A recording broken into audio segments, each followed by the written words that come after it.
네, 오늘 저희는 욥기 22장에서 27장까지 보도록 하겠습니다. 22장에서 27장까지 보면 이제 욥과 세 친구의 세 차례에 걸친 변론이 대화가 끝이 나게 됩니다. 그래서 오늘 22장부터는 어떤 세 친구 중에서 이제 마지막 소발에 대한 이야기는 빠지고요. 엘리바스와 빌닷 그리고 욥과의 대화를 저희가 살펴보겠습니다.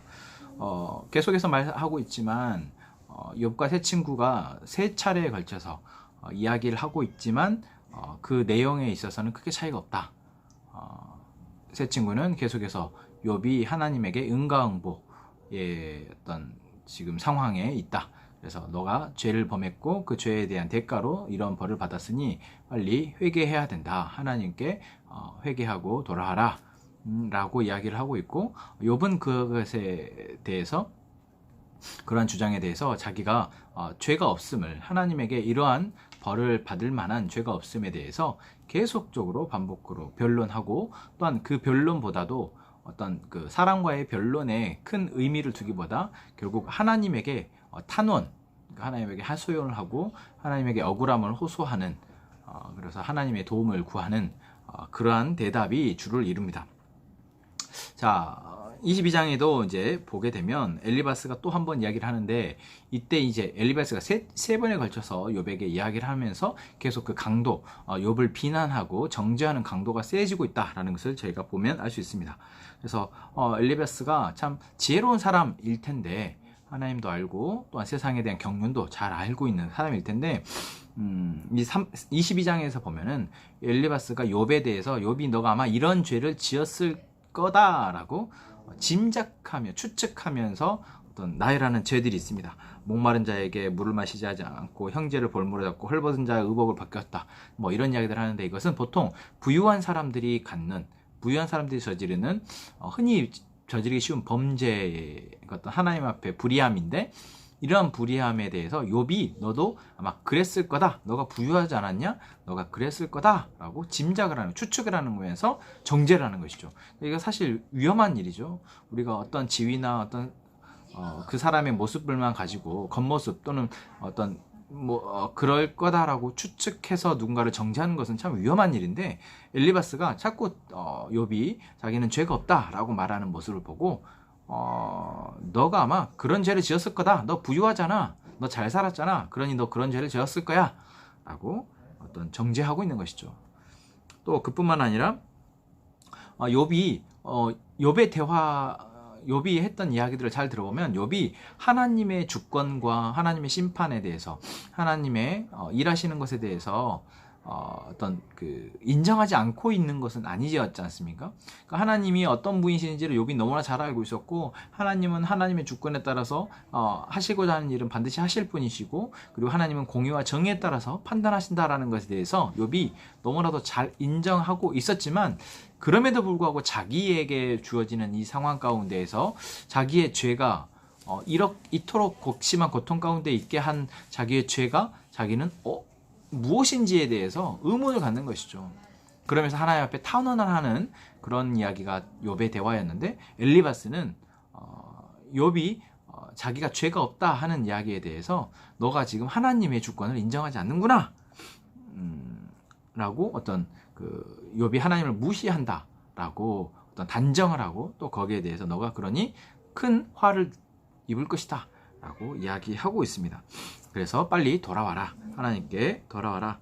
마지막에는 다시 또 하나님의 앞에 회개를 촉구하면서 엘리바스의 이야기가 끝이 나죠. 강도가 세 번에 걸치면서 더 세지고, 오히려 이제 지금은 곡해 또는 추측으로 정죄하고 있다라는 것을 보게 됩니다.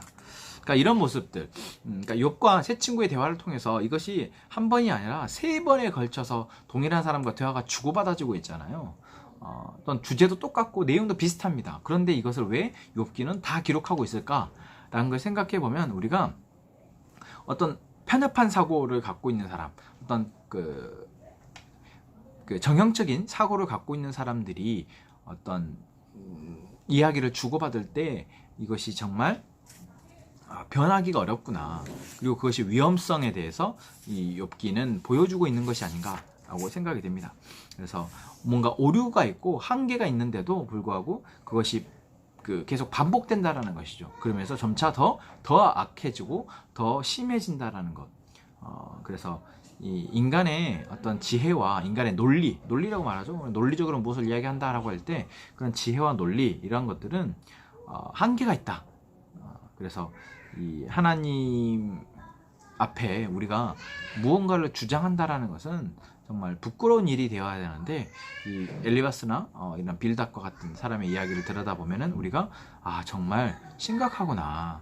이토록 우리가 논리적으로 오류가 빠져 있는데도 불구하고 어떤 사실이 아님에도 불구하고 그렇다고 단정하고 평가하는 것이 우리에게 있구나라는 것을 어떻게 보면 우리가 보게 하시는 것이다. 욥기를 통해서. 그리고 또한 거기에 비해서 이제 하나님의 절대적인 지혜 그리고 하나님의 주권 그것을 어떤 드러내기 위해서, 그것을 더 밝게 드러내기 위해서 또 이런 인간의 오류를 계속 보여주고 있는 것이 아닌가 생각이 듭니다. 자, 거기에 대해서 이제 23장은 욥의 대답이죠. 욥은 사실 이 엘리바스나 다른 친구들에게도 그렇지만 그들의 대화가 안 되고 있다는 것을 이미 알고 있습니다. 그리고 그들과의 어떤 대화, 자기의 정의, 자기의 옳음에 대해서 이야기해봐야 그들이 자기의 속까지 다 알고 있는 것이 아니고 나의 모든 삶을 알고 있는 것이 아니기 때문에 그들에게 변명해봐야 별 의미가 없다는 것을 알고 있었어요. 그래서 23장도 보면 어떤 엘리바스에 대해서 어떤 지금 변명을 하고 있다기보다는 하나님에 대해서 하소연하고 있다 라고 보시면 되겠습니다. 특히 하나님이 지금 자기에게 안 보인다라는 것. 8절이나 9절을 보면은 내가 앞으로 가도 안 계시고 뒤로 가도 안 계시고 어디 가도 만날 수가 없구나 라는 이야기를 통해서 지금 어떤 답답함, 자기의 신세와 이런 부분에 대한 답답함이 23장에 잘 드러나고 있다. 또한 24장에서도 자기가 어떤 하나님 앞에 지금 부끄럽다고 여기지 않고 있음을 알 수 있죠. 사실 우리가 이런 욥과 같은 모습을 볼 때 너무 자기를 자신하고 과신하지는 않은 거 아닌가라고 생각이 들 수 있죠. 실상 그렇기도 합니다. 그런데 여러분, 우리가 욥의 모습을 통해서 결국 하나님이 뒤에 욥에 대해서 어떤 책망을 하시긴 하시죠.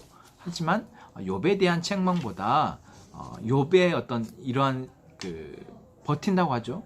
어떤 이 사단이 시험함을 통해서 그 시간 가운데 결국 끝까지 하나님을 바라보는 것을 포기하지 않고 버텨냈던 욥의 모습을 우리가 좀 본받아야 될 부분이지 않나 라고 생각이 됩니다. 우리는 욥에 비해서도 사실 정의롭지도 못하고 욥에 비해서 의롭지도 못한데